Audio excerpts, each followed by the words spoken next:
Good morning, everyone. Afternoon for our European partners. Thank you, everyone, for joining us here today. We're really lucky to have Warren here. I have his book here that I realized I read many, many years ago, totally earmarked and highlighted and torn apart. So I hope it's going to be a great dialogue with you today, Warren. And just thanks for making the time for being with us. Oh, sure. It's great to be here. Well, the first question I thought I'd start out with is just what was your original inspiration for writing the book? It's an incredible deep dive into one really specific topic that I think for this group is very near and dear to our hearts. So we'd just love to learn that about you. Yeah, it's an unusual topic, questioning, because it's so broad. And in some ways, it might seem to people like an obvious thing, like it'd be like writing a book about breathing. It's like why write a book about something that just is so natural and so obvious? And I guess it really goes back to my years as a journalist. I used to be a newspaper reporter, and then I was a magazine feature writer. And so I was always asking questions as part of my work, because you have to as a journalist. But it occurred to me that when I'd gone to journalism school, I'd never really been taught specifically about asking questions, which is kind of weird, right? There was no course in my journalism school, which was at Syracuse University. There was no focus on questioning, and I always thought that was kind of strange. And then, so that was kind of in the back of my head for years, like, why don't people pay more attention to questioning and formulating questions? And it's so important for me as a journalist. But then I had this other kind of awakening where I saw it wasn't just about me, and how I use questioning. I started to see the way other people were using questioning in different fields. And particularly, I would write a lot, like I used to write for Wired magazine and places like that. And I would do a lot of profiles of really creative people, like innovators, right? Or tech creators, or people that had come up, entrepreneurs who'd come up with a new idea, a new company. And I found that questioning was always really at the heart of that. Like they were always, the people that were doing that were always really curious, questioning people. And a lot of times their big idea, the thing that was their breakthrough, started with a question. It started with, they noticed something, they came upon some situation or problem, they framed it as a question. Why is this happening? Why hasn't someone done this? And so the question kind of motivated them and drove them. And so that was became a big idea for me. Like, gee, what if questioning is at the root of innovation? What if questioning is the starting point of innovation? And so that became my first book on questioning, was really about that. And it was called A More Beautiful Question. So it was really about, does innovation actually, can you trace it back to questioning? That's at the root of it all. So that was kind of the gist of my first book. And really, the first book was pretty popular with innovators and with Silicon Valley people. And then when I moved into a second book on it, I wanted to sort of broaden it out and not just talk about innovation, but I wanted to talk about how questioning, asking the right questions, can affect so many other areas. It's not just about coming up with big ideas. It's about, how do you make better decisions in your life? Well, if you can break it down to questions, and the right questions, that can help you make decisions. And then it became about, well, what about relationships with other people? Like, what's the role of asking questions when you're trying to get to know someone, or you're trying to build relationships, trying to build trust? Like, what role does questioning play? And I found out it plays a huge role. If you talk to anybody whose job, like a hostage negotiator, right? If anybody whose job is to build trust with people right away, they do it entirely through questions. So it's like, I realized that there were all these different aspects and ways it could help your life. So that became my second book, was just like how to use questioning to be a better leader, to have better relationships with people, and to make, better decisions. So it's kind of two parts. One part is the innovation part, which is really important. But the other part is like taking it a little bit away from business and looking at, in your life in general, are you asking enough questions and doing enough of that kind of thing? Now that the books have been out a few years, any surprising feedback? Are you surprised that this many people are interested in questions or that there aren't courses on it? What have you kind of learned through this process? Yeah, I mean, I'm surprised at the range of interest because, like, you know, I everybody from a pharmaceutical company like Pfizer will come to me, and then NASA, the NASA space program, and everything in between. The U.S. Army contacted me, and they wanted me, and I found out that they were using my book in the course material that they used to train Army officers. And that really surprised me because I think of the Army and the military as being all about giving orders, and I don't think about it as questions, but everybody comes at it from a different angle. Like in terms of the military people, what they are really interested in critical thinking. And they feel like if people can ask the right questions when they're in a situation, if they can ask themselves, okay, have I done this? Have I thought about that? What do I do if this happens? So if you can do that kind of stuff, you can react better and you can make better decisions when you're in a critical situation, right? So everybody comes at it for different reasons. Like some people are coming at it because they want better communication within the company. Like they want people to be able to talk to each other without getting into fights, or they want, you know, younger people in the organization to be able to share their ideas in a way that doesn't upset the senior people, right? And so they're looking at how do you use questioning to do that? How do you ask questions in ways that, open up communication instead of shutting it down? Because the funny thing about questioning, and, I did discover this over time, is there are problems associated with questioning. There's a downside to it. So like questioning can be very confrontational. Sometimes questioning can be used as a tool to like challenge people or challenge authority or do things, um, that are not necessarily entirely positive. So I had to deal with that aspect of it too. That was probably that's one of the bigger things I'm learning still as I go along is like, what is the downside of questioning, and what do you have to be aware of in terms of when questioning can go from being a positive force, which it mostly is, to becoming maybe a negative or an obstacle in some way. Yeah. What have you learned, whether it's an organization or somebody that you look up to that is, maybe a craftsman in asking questions? Does anyone come to mind, and what do they do well, if so? Yeah, like all the entrepreneurs come to mind in Silicon Valley, so you could start with Steve Jobs, right, who's like the archetype, you know, and Jobs was just he used questioning as an everyday tool in his way of thinking. So he used it. Jobs is really interesting. He used it on two levels, right? He used it on a personal level. So he was very into like um, Zen philosophy, which is all about beginner's mind, or a lot of it is about beginner's mind, right? So he was really into the idea that you have to empty your mind of sort of your assumptions and what you know, and then approach things totally from a fresh perspective so that you can really ask very basic, naive questions. So you're looking at the way somebody's using an object and you ask, well, why are they using it that way? And why is the object designed that way? Does that really make sense? And so he was using that kind of very basic questioning for his own way of looking at the world. But then he was also using it on his own company. So Jobs said that one of the most important things he learned to do was he would go around Apple, around the company, and he would look at every discipline within the company, every practice, and he would ask people, why are we doing it that way? And he would force them to ask that on a continuous basis. So even if you've been using a certain process for a while, you're supposed to always question, why are we using that process? Does it still make sense? Maybe it made sense a year ago, but maybe it doesn't make sense now. And so he used questioning in that way to keep everyone on their toes and to keep everyone like thinking about what they're doing and challenging themselves.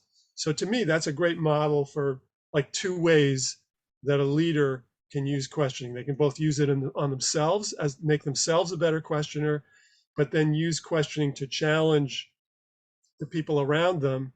And then there's a third thing you really want to do, which is the ultimate goal, And that would be, you want the people to ask the questions themselves, right? So you want to encourage an environment or a culture where you may not even have to ask those questions because people are going to be asking them themselves. They're going to be in the right mindset where instead of just doing their job on autopilot all the time, they're going to know enough to step back once in a while and say, okay, what are we doing here? Why are we doing it this way? What if we tried something different? But what role does humility play in this, right? I think it takes a lot to sometimes say, I don't know, or just ask a simple question that maybe everyone in the room is. Have you found some correlation Yeah. between humility and good questions, or just talk to us about that? Yeah, it's a huge factor in questioning. It's probably one of the biggest.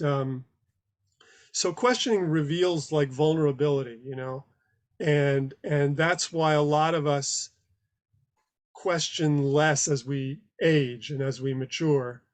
The when you're really young, you don't care as much about revealing what you don't know, right? Because it's like you don't care, right? If you're 5 years old, you don't care what people think of you. So it's like you're more willing to be vulnerable, right? And as you get older, you are more conscious of what are people going to think if I ask a question? What does it reveal about me? And then particularly as you get to be, let's say, in a management role or any kind of a leadership role, and now you're really conscious of, what do people think of? Do people respect me? Do they see me as a source of knowledge and authority? So you really want to protect that image. You really want to preserve that image or strengthen that image. So it becomes a real problem for people as they mature and as they rise up to leadership roles. It becomes a problem for them to ask questions in front of other people. They feel like it's a weakness, right? So the the humility part comes in recognizing that you are vulnerable. You don't know everything. You're a learning human being every day, and you're okay with showing that to people. You're willing to do that.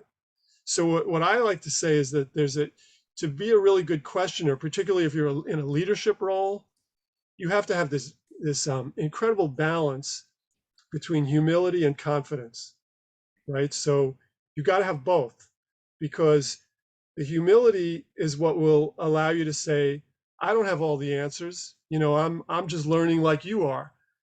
But the confidence will enable you to do that and still believe that people will follow you as a leader, right? So the really confident people, like a Jobs or whatever, they know that if they ask questions in front of other people, they're still confident that they're the leader. They don't see this as something that's going to undermine their leadership. And that's where the best leaders are at right now. They have that confidence and that open-mindedness and that humility that they can be asking questions in front of people and they're not worried about it. And they will allow other people to ask them questions, and they won't allow their ego to be, challenged by that, or they won't feel like they're put off because somebody's daring to ask them a question. They're okay with it because they have the confidence. And they say, you can ask me anything. And if I don't know, I'll admit it. I'll be honest and I'll say I don't know. I won't try to BS my way through it, you know? So that's where it's at. Like it's that delicate balance of humility and confidence. And we all need that in order to be questioning, curious people. Otherwise, we're going to be putting on an act like we know more than we do and all that stuff. Yeah. So this is very personal to me right now. We have a 2.5-year-old and expecting our second any day. And we try to count how many times our 2.5-year-old asks why. And it's got to be in the thousands. It's ridiculous. Yeah, it's a lot. But you do talk a fair amount about kids and that they are just such amazing question askers. One, to your point about humility and not knowing when to be embarrassed or not embarrassed is such a gift. But what else can we learn from kids as we, who do have egos that are, maybe have more on the line? What can we learn from kids to become better question askers? Yeah, well, the one thing is that kids ask lots of questions, and the more questions you ask, sort of the more comfortable you get with it, and the better you become at it. So we can learn from just the sheer volume of questions they ask. Like, yeah, I've done research on this, and And the 4-year-old period. So this is what is coming for you. The 4-year-old period is like the peak, 4 to 5 years old. And that's when questioning just explodes because the kids now have the language skills to be able to ask a question, and the curiosity is off the charts. And it's like nature, we have this tool that we've been given that allows us to learn or enables us to learn. And it's the question, right? It's this amazing tool that we can use it in order to get information and learn, right? So kids use this tool really well. They're not afraid to use it, right? They also use it. What's interesting about the way kids ask questions is they will tend to ask open-ended questions, like big open-ended questions, like like why? Okay, this is the way we do it. Why? Why do we do it that way? Or what if we turned it upside down? What would happen then? And so they're good at asking those open-ended questions that adults are sometimes wary of asking. Like adults are sometimes scared of asking why and what if and how, because they're afraid that maybe we don't have the answer, or that it's going to be seen as naive or too fundamental. Don't ask why. We already figured this out years ago. Don't ask why. And so adults are kind of leery of asking those big open-ended questions. But the fact is, what I discovered when I was researching this is that all innovation comes from those big open-ended questions. Okay, that's where, you're not going to change things unless you're willing to ask those big why questions, because that's how you change a situation. You look at it, you ask, why does this situation exist? Then you start asking, well, what if we tried something radically different? How would we do that? How would we make that work? When you ask those kinds of questions, that's how change happens, right? And then you have to act on your questions. You can't just talk about them. You have to do something. But it starts with those questions. And so I think, we have to learn from kids that those kinds of questions are really important, and they're not stupid. They're not naive. They're sometimes really powerful, and that's probably the most important thing. Now, there's something we can do better than kids, and that's we can sort of moderate the questions. We can figure out how to ask them in a way that isn't annoying. Like kids don't know that, right? So they'll ask you why 20 times in a row, and it's really annoying, and you're like, I can't take it anymore. So as adults, we have enough experience with the world and sense that we can take that child questioning mind and figure out how to adapt it into an adult situation where we're not going to be driving people insane. We're going to keep it limited so it doesn't get out of control. And we're going to try to direct it if we can so that it leads somewhere, so it's not just going in circles. Let's talk about the shadow side, Warren, about questions. You brought it up a little bit earlier, but at least directionally correct. I think most of the inputs we get are subconscious, right? They're like nonverbal cues. So the question itself obviously is hugely important, but to your point about body language and tenor and how we deliver it, talk to us a little bit, one, like the dark side, and not just the questions we ask, but how we deliver it. How can we get better at that? Yeah, well, the dark side of it, I would say, is that questioning gets used for a lot of purposes, right? And not all the purposes are good. So if someone has an agenda and they're trying to undermine your agenda or undermine you, they may use questioning in an aggressive way to come at you and to undermine your position. And I think we're seeing this in the political world a lot, right? We're seeing people who are trying to attack an existing position or policy, and then they say, oh, all I'm doing is asking questions. I'm only asking questions. So, but really, if you look at their questions, they're not really wondering about anything. They're not really trying to learn anything. The questions are all almost like rhetorical. Like it's almost like a gotcha question. Isn't it true that da da da da da, right? And journalists use those questions a lot too. So those are questions with an agenda behind them, And I think that can be the dark side of questioning, where you can use questioning to pursue an agenda, and the agenda may not be great. I mean, your agenda may be to undermine a certain policy that we're trying to implement in the world because it's really necessary, and you're using questioning to weaken that or undermine it or destroy confidence in it. So so what it's really complicated, because then you don't want to say to people, well, you shouldn't be asking questions like that, because if you do, it sounds like you're taking away their freedom of thought, or you're discouraging open debate. So so it's really complicated. But what Yeah. I would say is, here's where I come down on at least one rule that I've come up with that works for me, is that really good questioning should have some element of curiosity in it. Okay, you should be open to finding out something. You should really be interested in learning the answer to your question. And so a lot of people with agendas aren't doing that. Like, they could care less what you say is in response. They're just using it to attack you, right? And they're not going to, whatever you say in response, they're not going to listen. They don't want to hear it. So if the way to determine if a question is really an authentic, good question is, is there curiosity behind it? Is there open-mindedness behind it? And is it asked in good faith, with respect and with good faith? If all of those things are true, then I think you can ask anything. At least that's my position. Not everybody would agree with that.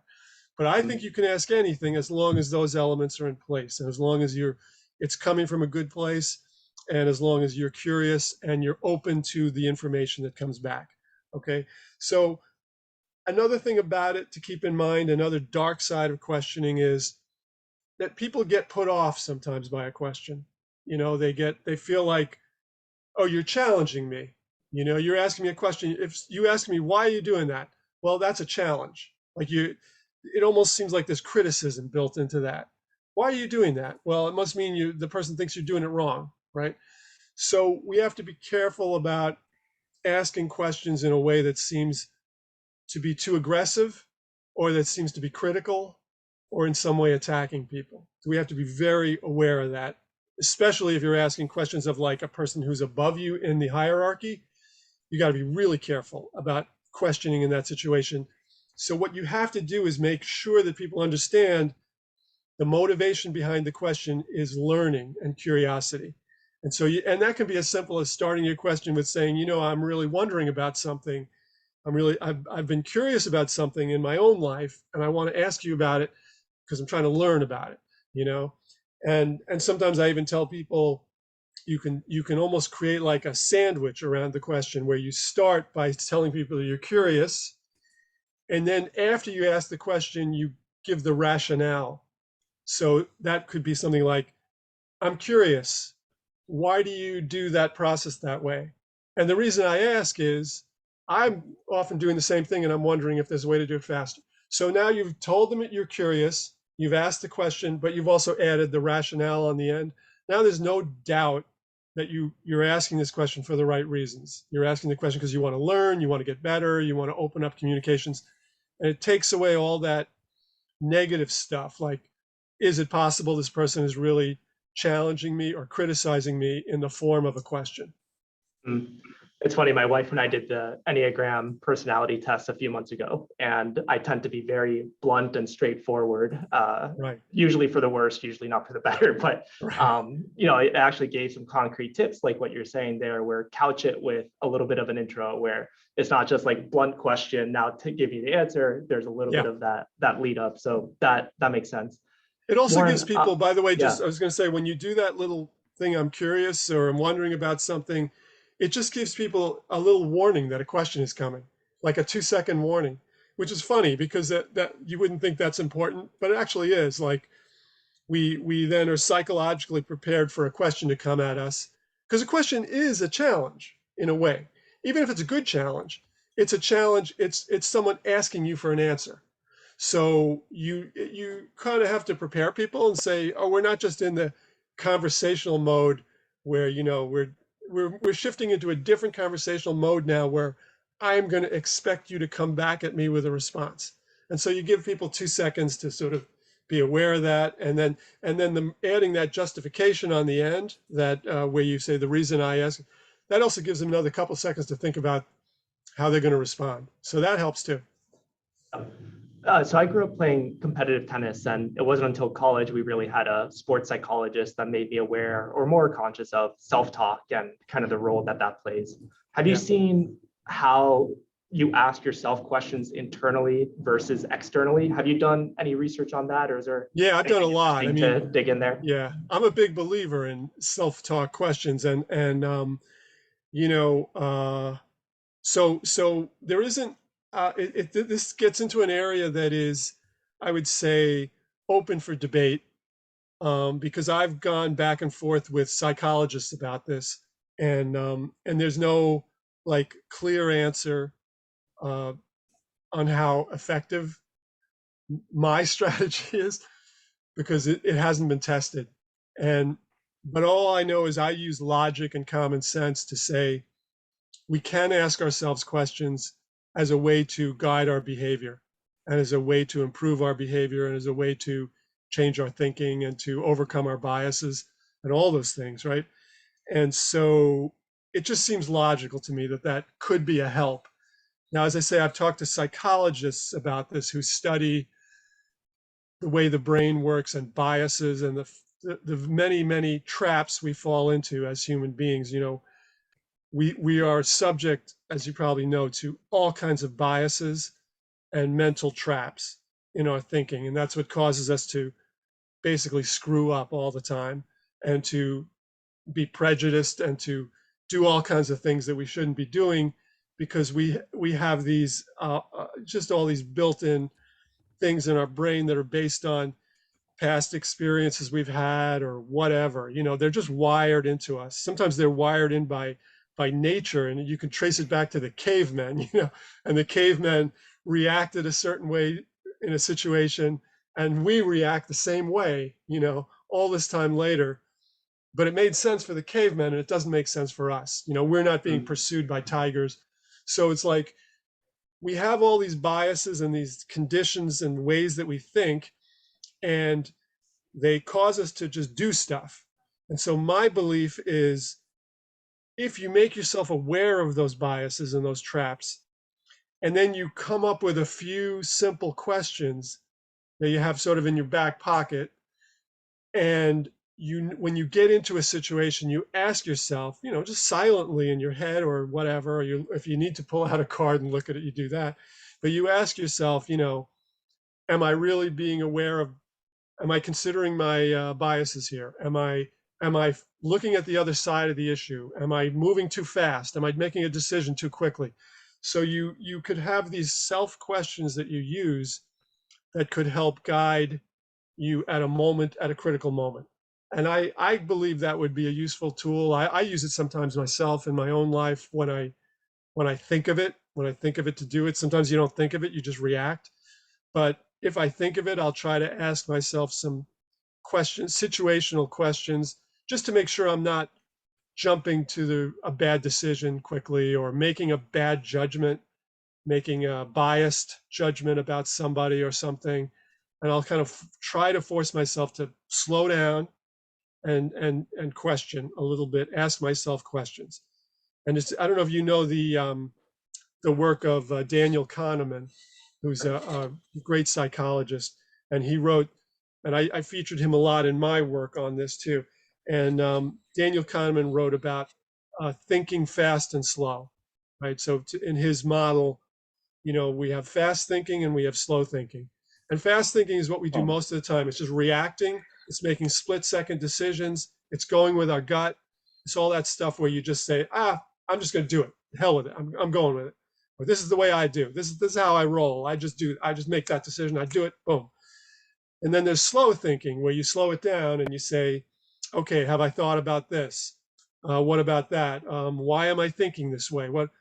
So there's a role for both kinds of thinking. You can't be a slow thinker all the time, because the world moves fast, but you got to do slow thinking sometimes. You got to check yourself and slow down, and just be willing to ask those questions. And that's where I think self-questioning becomes really, really important. And you just got to discipline yourself to do it, because It takes time. It's not always comfortable.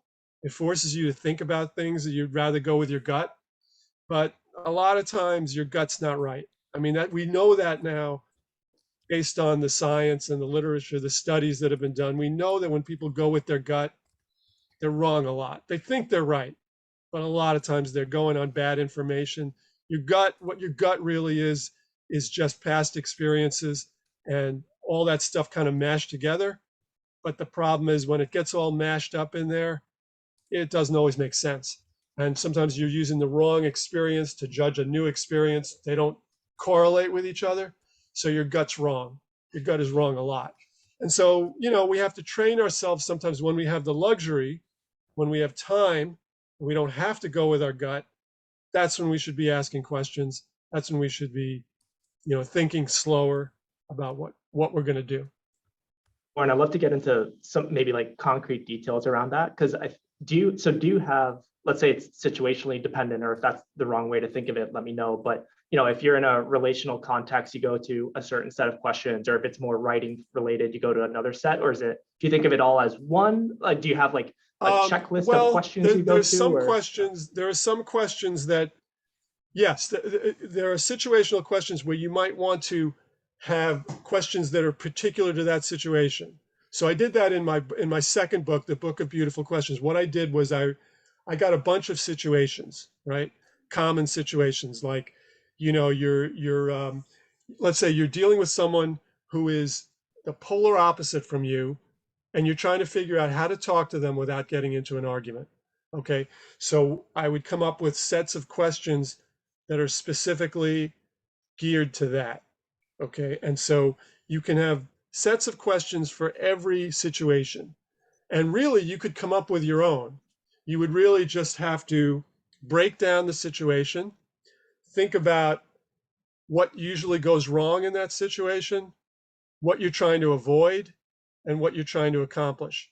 And then maybe come up with some questions based around that. Okay, I know that every time this happens, I make the mistake of doing this. So your question now becomes, how can I avoid making that mistake that I always make?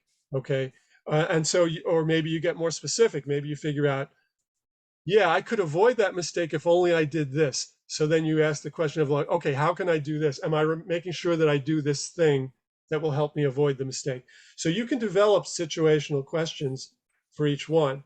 There are also questions that cross over that work in almost any situation. An example would be, it has to do with other sideism, right? I'll call it. And that is, you have to train yourself to always look at the other side or a different perspective. When you're doing questioning, you're trying to shift perspectives sometimes because you're used to looking at things from your perspective. So you want to force yourself to try to see things from a different perspective. It's like instead of seeing things straight on, you want to see things from the sideways or from above or whatever. So you can use other side questions like, what would my dad think in this situation? Or, what would a person from a totally different background from me, what might they think in this situation? What would an innocent child think? Things like that you can use. What would Abraham Lincoln think? So you can use different things to try to shift your perspective and force yourself to try to think of it a different way. And that's kind of a universal tool you can use in questioning. It works in almost any situation because whatever the situation is, whether you're in business, making a business decision, whether you're in a personal situation, it's always great to have another perspective on it other than the one you originally come with. And so you're trying to force yourself almost to step outside yourself, try to see it differently, and then that will bring a different consideration into it doesn't mean you do what the other point of view is, but you just want to be aware of it. Like, I don't know if you watched Seinfeld, the show Seinfeld years ago, and there's a famous episode on Seinfeld where George Costanza decided that he was gonna he figured out that he always screwed up. Everything he did was a screw up. So he was going to try to figure out what a person who was the opposite of him would do. And he called it opposite George. He's George. And so he created opposite George. And then he said, if I would go left in this situation, opposite George would go right. So he started doing everything that opposite George would do. And it was a disaster. It didn't work out. So the point is, you have to come up with your own opposite George, but that doesn't mean you do what opposite George would do, because it could be wrong. Opposite George could be the wrong way to go, but it will help you to know what opposite George would do, because it just gives you another perspective. And then you might find out that what you should do is somewhere in between you and opposite George. Maybe it's not what you would normally do, but it's not what the opposite would be either, but it's somewhere halfway in between. So it can open up all kinds of possibilities if you can shift the perspective of the way you look at things. Yeah.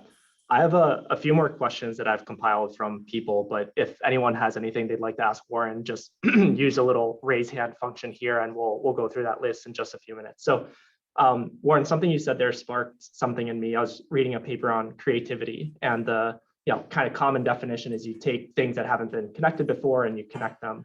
But what this author was also arguing is connecting things temporally as well, right? So you mentioned, what would Abraham Lincoln do, but like, what would 90-year-old me do, or like 15-year-old me do? And I think that I never really thought of it that way. So it sparked that in me and just thought it was a really cool connection there to see. Yeah, that sparks another thing in me, which is there's one of my favorite types of questions. So I want to share this with you because it's really useful, is to think of what I call constraint questions, right? And a constraint question means you either put a constraint on or you can take the constraint off. So a classic of putting a constraint on question would be, what would I do if I had 24 hours to live? Right? That's a classic constraint question. You're putting on the constraint of 24 hours. And what it does is it forces you to really focus. But you can do the opposite. You can remove constraints, and you could say, let's say you're trying to create a product and you have a limited budget. You might say, what would we do if our budget was unlimited?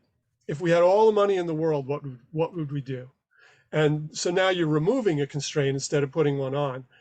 Both of them work in interesting ways. They just allow your brain they free up your thinking.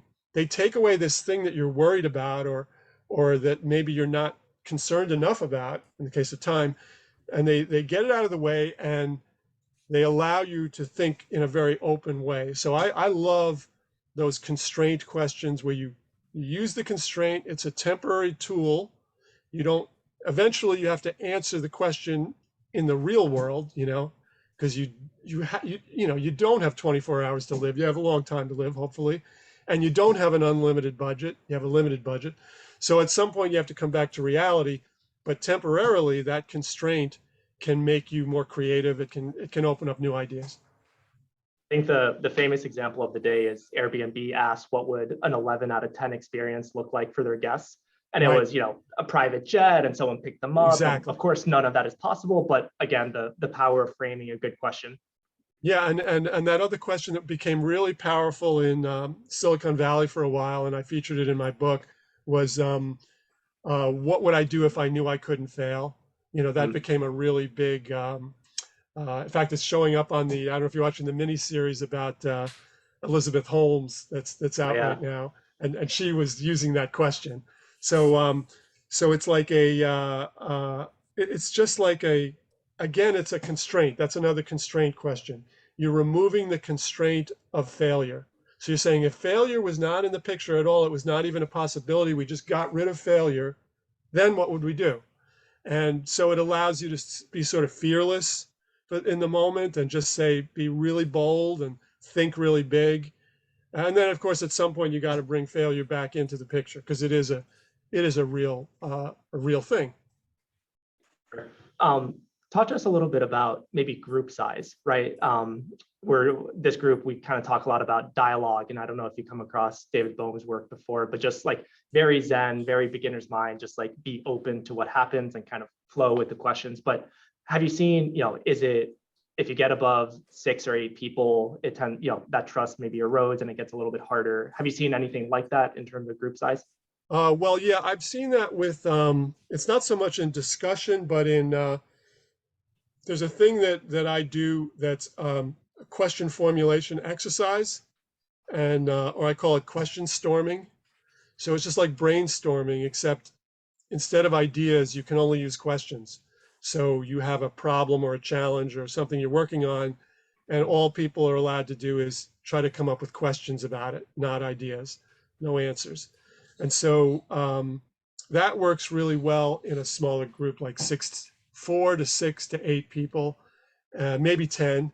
But once you get beyond 10, it doesn't work as well. And then in general, like in schools, and I think this is probably true it's true with adults as well, when you're trying to encourage questioning, question asking, one of the things I say to teachers is break the kids up into smaller groups, because kids don't like to ask questions in front of the entire class. But if they're in a smaller group of 6 to 8 people, 6 to 8 kids, then they're okay with it. Then they're willing to ask questions. So in general, if you are trying to encourage more questioning, smaller is always better, right? Less is better. And so the worst place to ask a question is, you'll see a chief executive of a big company who has once a week has a giant, or once a month has a giant gathering with everyone in the company is there in an auditorium or in big room or something. And then he starts asking for questions, right? Like, and nobody wants to ask, right? Because it's like too many people, there's too much pressure. It's like, so you're only going to get a handful of people who are willing to stand up and, and ask that question. And sometimes those people don't have, sometimes those aren't the best people, because just the fact they want to stand up and be seen by everybody may mean they have an agenda. Their agenda may be, I want to draw attention to myself. So if, so the idea is that what I say to those business leaders is, if you really want questions from all your people, not just from the same 5 people, um, you got to break it up into smaller groups somehow, and you've got to have people in smaller groups being asked what they think, and what are their ideas and all of that, and what questions do they have, and then bring it all together later on. But don't create these giant rooms full of people and then think that everybody's going to participate freely. It just, human beings just aren't wired that way. And there's too many people that don't want to be that. They don't want to be the one who stands up in front of 100 people and makes a statement or asks a question. Yeah. So I have one more question before I do exactly what you said not to do and ask the community here to stand up and ask a question. But in terms of maybe journaling, so somebody that's had a pretty big impact on me just through his book is this guy, Josh Waitzkin. And he was a grandmaster chess champion when he was 14, 15, and then he went into martial arts. But he has this concept that I think is incredibly interesting, which he calls his most important question. And that's kind of how he caps his day. So he writes down his most important question, he goes to sleep on it, and who knows what the number is, but sometimes he wakes up with an answer. And that's interesting enough to kind of do that as a daily practice, if you will. Hey, can you give me, when we're done with this, can you give me the information on that guy? I want to know about him. I'll send you the book as a thank you for being with us. So That's great. Yes, He absolutely. should be in my discussion, my conversation of He's things. incredibly thoughtful, Warren. So yeah, Okay. would love to do that. So I guess the more abstract version of that question is, how should we think about journaling and maybe using that as a practice to, one, see where our mistakes are, how we can improve it, and then just questioning generally. Yeah. No, what he's doing is brilliant, because it's well, number one, okay, there's 2 parts to it. There's the part of taking the time to reflect and think about what has happened that day, which none of us do, right? And it's really important. And just reflecting that way helps you to capture stuff that would otherwise just go away. It would be forgotten and it would be gone. But if you capture it somehow, if you spend time thinking about it, if you write it down, what you're doing is you're sort of making it permanent. You're making the things you learned that day start to become permanent things you can use again, as opposed to just things that come and go. So that's the first part that's really important that he's doing. Now, the second thing he's doing, which is really interesting, he's doing it late at night or at the end of the day before he goes to bed. And that's really important because like amazing stuff happens while we're sleeping.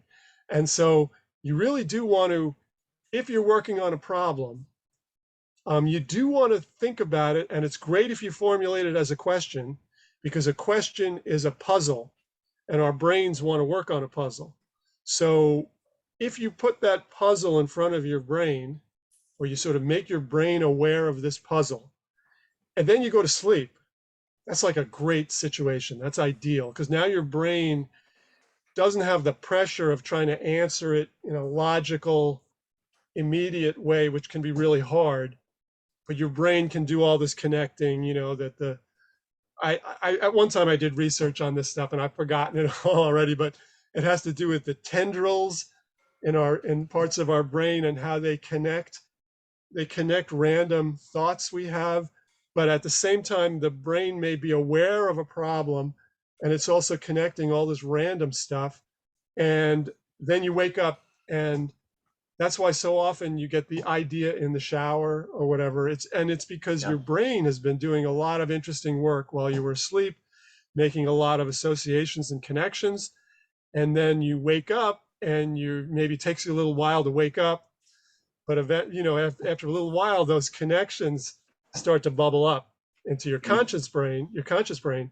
And that's why in the shower, you get to say, whoa, I just had this idea, and really a lot of it might have happened while you were sleeping.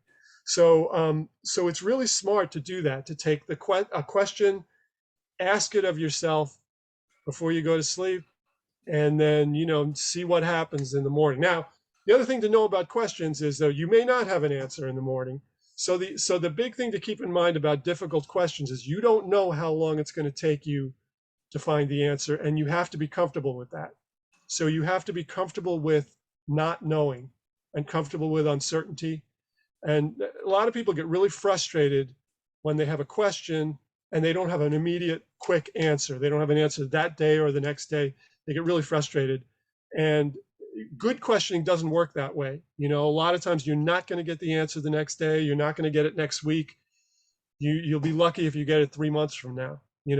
But that doesn't mean it's not worth pursuing that question. That question, if it's a great question, if it's really a beautiful question, what I would call a beautiful question, you can't look it up on Google. You can't get an easy answer. You're going to have to find it. And the search for that answer may take a while. You may have to pursue a lot of avenues. You may have to do a lot. You may have to bring other people into the process. And it's a process. Beautiful.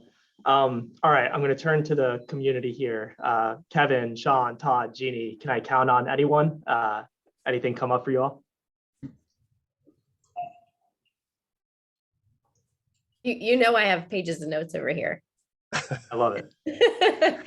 I kind of am curious. I want you to speak a little bit to how tone and delivery of questions comes in. And you touched on it a little bit when you were talking about hostage negotiators that are really skilled at doing that. But in terms of being able to refine my behavior and my delivery of questions, because I have a tendency to ask too many. Oh, right. Okay. Well, yeah, you got to limit. I would say limiting them is important. Being selective.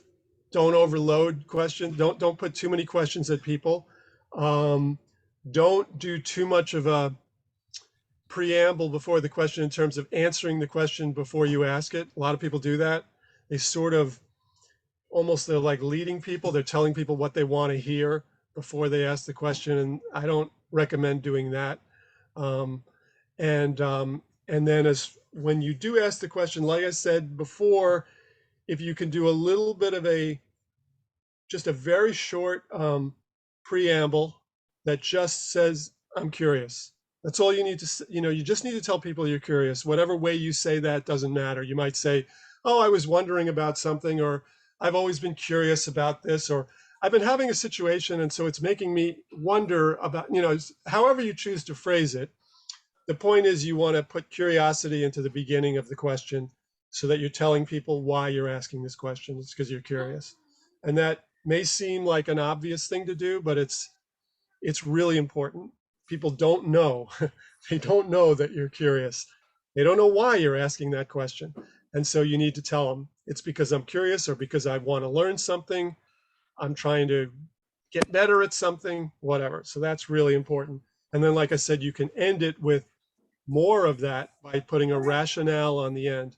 So you say, I'm curious. Here's my question. And by the way, the reason I ask that is because I'm trying to get better at doing this, why or the other. So now you've given them plenty of reasons for why you're asking the question. And that ends up solving almost all your tonal problems. Because if you do that, there's almost no way that the question can sound aggressive or judgmental or any of those things, because you've just, you've created this buffer around the question that takes away a lot of those problems. But if you don't do that and you just ask the question very bluntly, very directly, and people like to do that, people like to be blunt, I understand. But if you do that, you run a lot of risks. People may misinterpret the question, they may misinterpret the tone, they may be caught off guard, they may be caught short in some way. So that's where that to me is the biggest thing with tone. Just work on softening it, surrounding the question with some good qualifiers of why you're asking and what you plan to do with this information. And then if you do that, you're okay. Cool. Thank you. Warren, this is Todd Gagney. I have a quick question for you around leading questions. I think they some of them go back to kind of what you're talking about curiosity and intent. I think with a lot of people, especially maybe younger, from a professional standpoint, you're trying to understand how they think, and you're trying to lead them in some directions to ask questions to understand how they think, and then get them to think about a direction maybe. And so I don't know, in your book or in some of it, is there a role for some kind of leading questions to kind of help in that discovery process? Yeah, I think leading questions have a role when you are educating, when you are in the role of educating someone. Like teachers ask a lot of leading questions. Yep. Or Socrates, when he was with his pupils, asked a lot of leading questions. So, and you're trying to lead them toward better thinking. And that's the idea of the leading question. So there's definitely a role for leading questions when you are a leader and when you're in certain certain situations with a group and you're trying to get them to think the right way or guide them. But you also have to be careful, because leading questions can be condescending, right? They can be seen as like, I'm telling you how to think. And you sort of have to be careful about, sometimes that's appropriate. Like I said, in a classroom with students, or if you're training people, young people at a company, it can be appropriate that you're telling them what to think, because obviously they don't know anything, they don't know what they're doing, they need guidance. But there's also a lot of times when you don't want to be telling people what to think. And a lot of leaders take that too far. They want to tell people what to think all the time. And that to me is a huge mistake. Yep. It's demotivating to people. It's insulting to people. It's like, hey, I have a brain too. I have ideas, I have thoughts. So, and also it cuts off their ideas. It cuts off their take on things, So I think you got to balance that really carefully. Like leading questions, use them only sparingly, and in situations where, yes, this is definitely an educational situation, and my main purpose here is to educate somebody who really needs to learn something very specific. It's not open to debate. It's a thing we do. It's a thing they have to learn. Then I think leading questions are fine. And also in a courtroom, leading questions, lawyers use leading questions, and the agenda there is they're trying to get someone to say what they want them to say.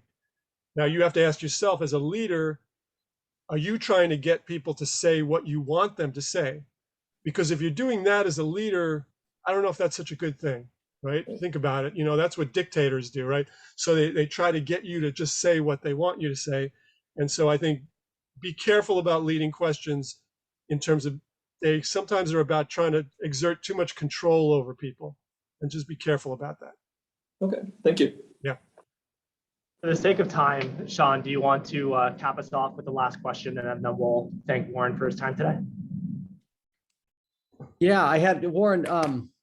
This is Sean Murray. You mentioned at the very beginning, questions help us make better decisions. I'm really curious about how we use questions to make better decisions, especially in the context of being leaders, leading in organizations like maybe an officer in the Army or in a business organization where we're making decisions with obviously teams and people, and there's lots of unknown information.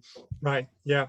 Yeah. I think basically with decision making, the main things you're trying to do is when you have the luxury, again, of doing this, which is not always true with decision making. Sometimes it has to be rapid. Military people a lot of times have to learn two kinds of decision making. They have to learn the kind of decision making where you have about 3 seconds to decide, and then the kind of decision making where you don't have as much time pressure, right? Where you have a little more time to think about it. So they've got to learn split decision making as well as regular decision making. So in split decision making, you really don't have time to ask yourself a lot of questions. But where questioning would come into play there is when you're training people in advance, you'd be using, a lot of questions to get them to think about certain situations, to forecast situations, and then think about what am I going to do in that situation? And you kind of try to build that in such a way that when the situation happens, they automatically do it, right? It becomes reflexive. So that is that kind of split second decision making.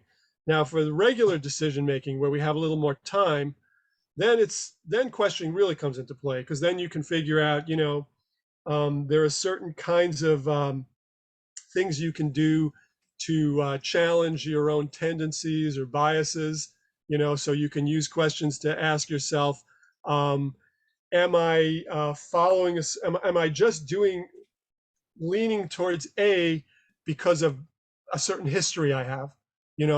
I've always tended to do X, and that's why I'm leaning in this direction on this decision.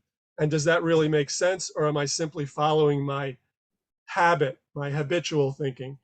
Or am I being overly influenced by, there's a thing called the recency bias, where we're more influenced by things that we learned or happened to us recently.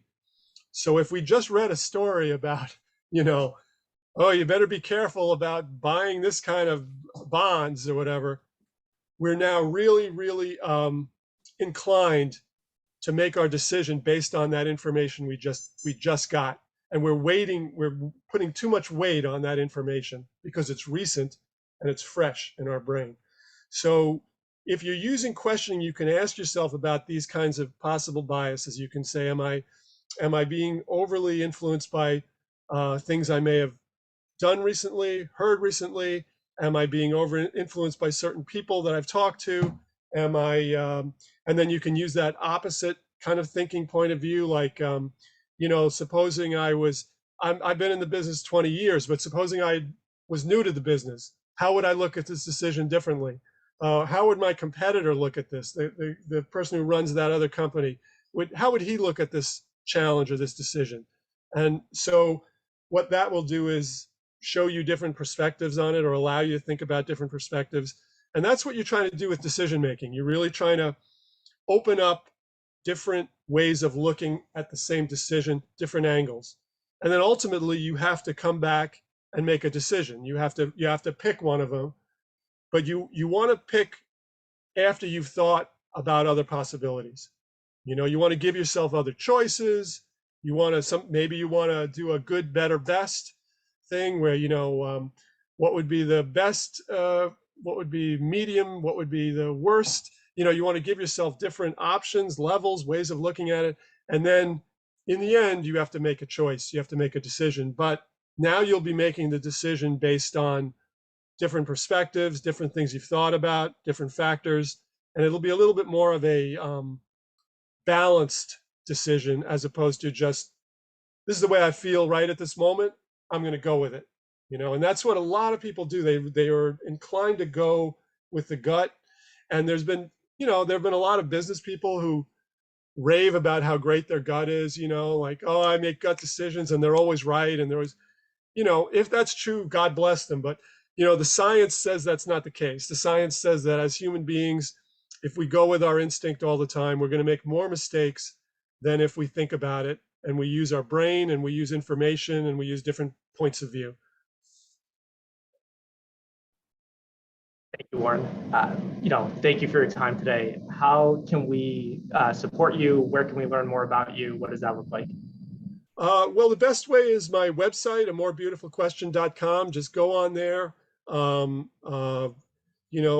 Check out the site, check out the books. I mean, the best way to support me is to tell people about questionology and what I'm doing, and the whole idea that there is somebody out there who's trying to create a study around the art and science of questioning, and I'm trying to build momentum around that idea, and that I'm trying to make it a movement and trying to get it to be a recognized field of study.